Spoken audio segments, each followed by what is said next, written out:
তো প্রিয়াস, আজকে চলে এলাম আমার একটা নতুন একটা ভিডিও নিয়ে। এই দেখুন, এই যে আমাদের বাথরুমটা, এই বাথরুমটার কাজ করেছি। এই বাথরুমটা রুমের ভিতর হওয়ার কারণে, এই বাথরুমগুলো রুমের ভিতর হওয়ার কারণে 8টা বাথরুমের কাজ করছি। 8টা বাথরুমে রুমের ভিতর হওয়ার কারণে আমরা এই জায়গায় শর্ট টাব ব্যবহার করছি। শর্ট টাব ব্যবহার করে রান্নাঘরের লাইন এবং বাথরুমের লাইন এক পাইপ দিয়ে বের করছি। মালিকেরা বলছিলাম 2 পাইপ দিয়ে দিতে, কিন্তু উনি 2 পাইপ দিয়ে দিবেন, উনি বলছে 1 পাইপ দিয়ে দিতে।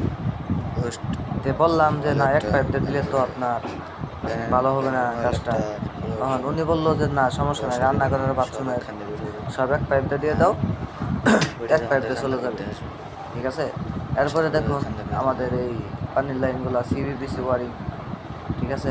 এগুলো আমরা অনেক সময় করে থাকি, ফ্লোর থেকে নিয়ে থাকি। আমরা অনেক মিস্ত্রি আছে ফ্লোর থেকে নেয় 27 ইঞ্চি, 26 ইঞ্চি, কিন্তু ফ্লোর থেকে রাখার নিয়ম হলো 32 ইঞ্চি। 32 ইঞ্চি থাকলে আমার 1 ইঞ্চি টাইসে বা 2 ইঞ্চি টাইসে চলে গেলে 30 ইঞ্চি টিকবে এক। আর কনসেল বাল্ব যেটাকে বলে বাথরুমের কনসেল স্টার, এখানে আপনার এটা ফ্লোর থেকে আমাদের সিনিয়র মিস্ত্রি 42 ইঞ্চিতে দিলে একুরেট থাকে এখন, ঠিক আছে।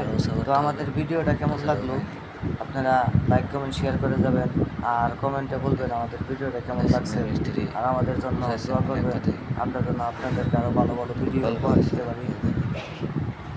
আমার চ্যানেলটা সাবস্ক্রাইব করে যাবেন সবাই, আর আমার চ্যানেলের আর আমার পাশে থাকবেন, আমি যেন আপনাদেরকে আরও ভালো ভিডিও উপহার দিতে পারি, খুব ভালো বড় মিস্ত্রি দাবি করে নিজের, আমরা যেন আরও ভালো কাজ করতে পারি।